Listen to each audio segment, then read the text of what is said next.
Welcome to Audiobook Heaven.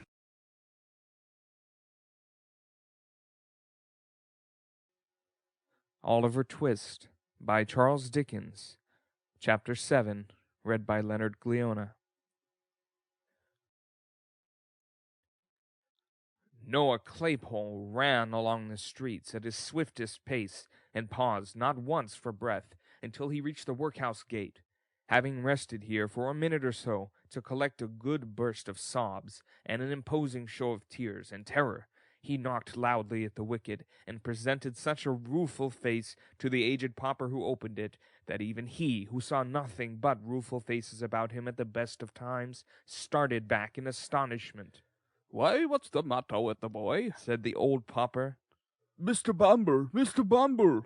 cried Noah with well-affected dismay, and in tones so loud and agitated that they not only caught the ear of Mr. Bumble himself, who happened to be hard by, but alarmed him so much that he rushed into the yard without his cocked hat, which is a very curious and remarkable circumstance, as showing that even a beetle, acted upon a sudden and powerful impulse, may be afflicted with a momentary visitation of loss of self-possession and forgetfulness of personal dignity. "Oh, Mr. Bumble, sir," said Noah.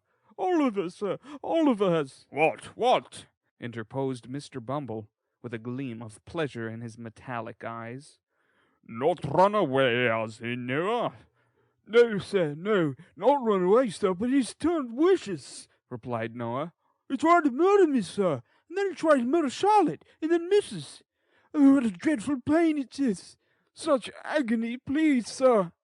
And here Noah writhed and twisted his body into an extensive variety of ill-like positions, thereby giving Mr. Bumble to understand that, from the violent and sanguinary onset of Oliver Twist, he had sustained severe internal injury and damage from which he was at that moment suffering the acutest torture. When Noah saw that the intelligence he communicated perfectly paralyzed Mr. Bumble, he imparted additional effect thereunto, by bewailing his dreadful wounds 10 times louder than before, and when he observed a gentleman in a white waistcoat crossing the yard, he was more tragic in his lamentations than ever, rightly conceiving it highly expedient to attract the notice and rouse the indignation of the gentleman aforesaid. The gentleman's notice was very soon attracted, for he had not walked 3 paces when he turned angrily round and inquired what that young cur was howling for, and why Mr. Bumble did not favor him with something which would render the series of vocabular exclamations so designated an involuntary process. "It's a poor boy from the free school, sir," replied Mr. Bumble, "who has been nearly murdered, all but murdered, sir, by young Twist." "By Jove!" exclaimed the gentleman in the white waistcoat, stopping short. "I knew it! I felt a strange presentiment from the very first time that I saw that audacious young savage who would come to be hung." "He has likewise attempted, sir, to murder the female servant," said Mr. Bumble, with a face of ashy paleness. "And his missus," interposed Mr. Claypole. "And his master, too, I think you said, Noah," added Mr. Bumble. "No, he's out or he would have murdered him," replied Noah. "He said he wanted to." "Ah, said he wanted to, did he, my boy?" inquired the gentleman in the white waistcoat. "Yes, sir," replied Noah. "And please, sir, Mrs. wants to know whether Mr. Bumble can spare time to step up there directly and frog him, 'cause master's out." "Certainly, my boy, certainly," said the gentleman in the white waistcoat, smiling benignly, and patting Noah's head, which was about 3 inches higher than his own. "You're a good boy, a very good boy. Here's a penny for you. Bumble, just step up to Sowerberry's with your cane, and see what's best to be done. Don't spare him, Bumble." "No, I will not, sir," replied the beadle, and the cocked hat and cane having been by this time adjusted to their owner's satisfaction, Mr. Bumble and Noah Claypole betook themselves with all speed to the undertaker's shop. Here the position of affairs had not at all improved, Sowerberry had not yet returned, and Oliver continued to kick with his undiminished vigor at the cellar door. The accounts of his ferocity, as related by Mrs. Sowerberry and Charlotte, were of so startling a nature that Mr. Bumble judged it prudent to parley before opening the door. With this view he gave a kick at the outside, by way of prelude, and then, applying his mouth to the keyhole, said in a deep and impressive tone, "Oliver!" "Come, you let me out," replied Oliver from the inside. "Do you know this here voice, Oliver?" said Mr. Bumble. "Yes," replied Oliver. "Ain't you afraid of it, sir? Ain't you a trembling while I speak, sir?" said Mr. Bumble. "No," replied Oliver boldly. An answer so different from the one he had expected to elicit, and was in the habit of receiving, staggered Mr. Bumble not a little. He stepped back from the keyhole, drew himself up to his full height, and looked from one to another of the three bystanders in mute astonishment. "Oh, you know, Mr. Bumble, he must be mad," said Mrs. Sowerberry. "No boy in half his senses could venture to speak so to you." "It's not madness, ma'am," replied Mr. Bumble, after a few moments of deep meditation. "It's meat." "What?" exclaimed Mrs. Sowerberry. "Meat, ma'am, meat," replied Mr. Bumble with stern emphasis. "You've overfed him, ma'am. You've raised an artificial soul and spirit in him, ma'am, unbecoming a person of his condition, as the bold Mrs. Sowerberry, who are practical philosophers, will tell you. What have paupers to do with soul or spirit? It's quite enough that we let them have live bodies. If you had kept the boy on gruel, ma'am, this would never have happened." "Dear, dear," ejaculated Mrs. Sowerberry, piously raising her eyes to the kitchen ceiling. "this comes of being liberal." The liberality of Mrs. Sowerberry to Oliver had consisted of a profuse bestowal upon him of all the dirty odds and ends which nobody else would eat. So there was a great deal of meekness and self-devotion in her voluntarily remaining under Mr. Bumble's heavy accusation. She was wholly innocent in thought, word, or deed. "Ah," said Mr. Bumble, when the lady brought her eyes down to earth again. "The only thing that can be done now, that I know of, is to leave him in the cellar for a day or so, till he's a little starved down, and then to take him out and keep him on gruel all through the apprenticeship. He comes from a bad family. Excitable natures, Mrs. Sowerberry. Both the nurse and doctor said that mother of his made her way here against difficulties and pain. Who would have killed any well-disposed woman weeks before." At this point of Mr. Bumble's discourse, Oliver, just hearing enough to know that some allusion was being made to his mother, recommenced kicking with a violence that rendered every other sound inaudible. Sowerberry returned at this juncture, Oliver's offense having been explained to him with such exaggerations as the ladies thought best calculated to rouse his ire. He unlocked the cellar door in a twinkling, and dragged his rebellious apprentice out by the collar. Oliver's clothes had been torn in the beating he had received, his face was bruised and scratched, and his hair scattered over his forehead. The angry flush had not disappeared, however, and when he was pulled out of his prison he scowled boldly on Noah, and looked quite undismayed. "Now you are a nice young fellow, ain't you?" said Mrs. Sowerberry, giving Oliver a shake and a box on the ear. "He called my mother names," replied Oliver. "Well, and what if he did, you little ungrateful wretch?" said Mrs. Sowerberry. "She deserved what he said and worse." "She didn't," said Oliver. "She did," said Mrs. Sowerberry. "It's a lie," said Oliver.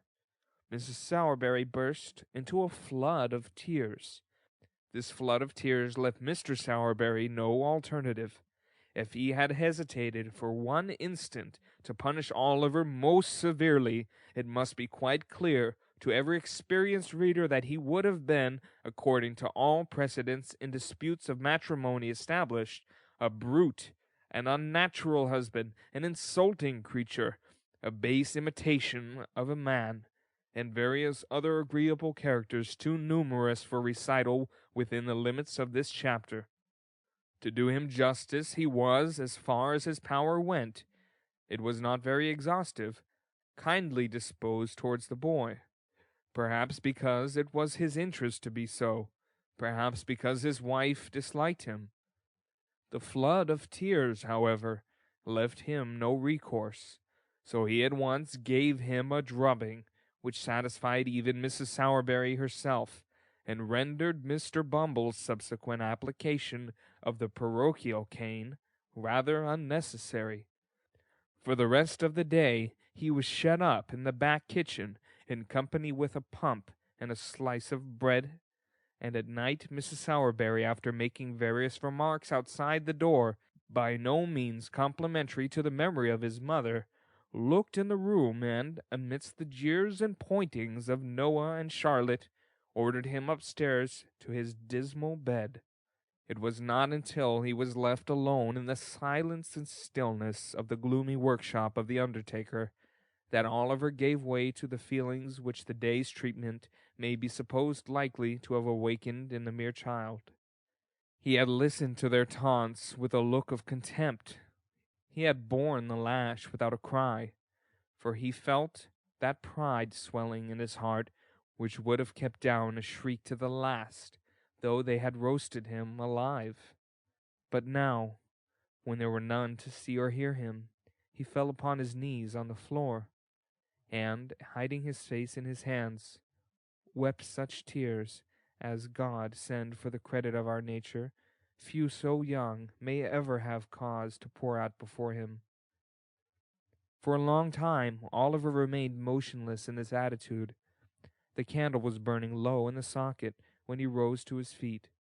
Having gazed cautiously round him and listened intently, he gently undid the fastenings of the door and looked abroad. It was a cold, dark night. The stars seemed, to the boy's eyes, farther from the earth than he had ever seen them before.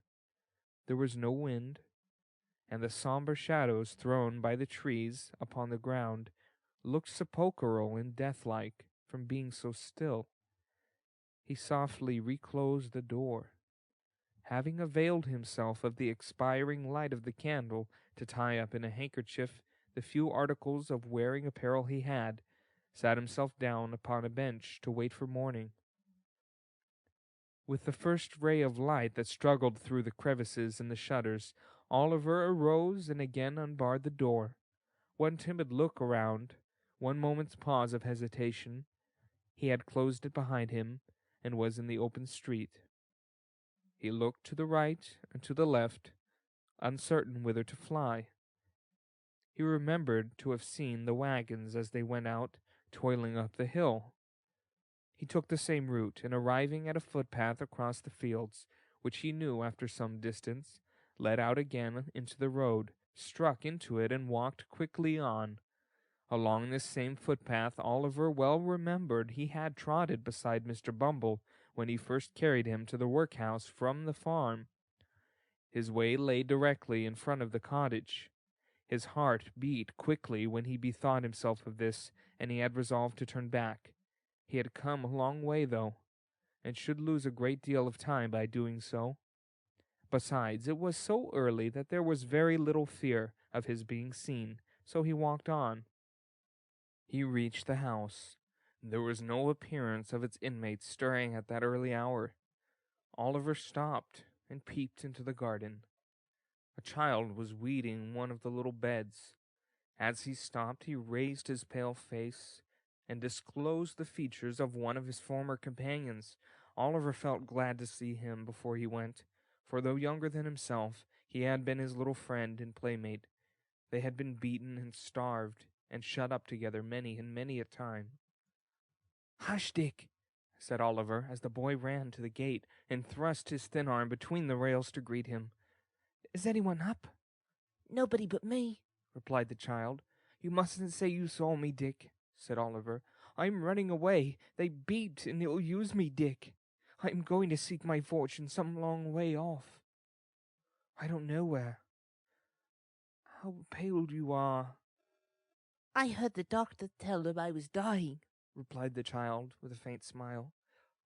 I'm very glad to see you, dear, but don't stop. Don't stop. Yes, yes, I will, to say goodbye to you, replied Oliver. I shall see you again, Dick. I know I shall. You will be well and happy. I hope so, replied the child. after I'm dead, but not before. I know the doctor must be right, Oliver, because I dream so much of heaven and angels and kind faces that I never see when I'm awake. Kiss me, said the child, climbing up the low gate and flinging his little arms round Oliver's neck. Goodbye, dear. God bless you. The blessing was from a young child's lips, but it was the first that Oliver had ever heard invoked upon his head, and through the struggles and sufferings and troubles and changes of his after life, he never once forgot it. End of chapter 7.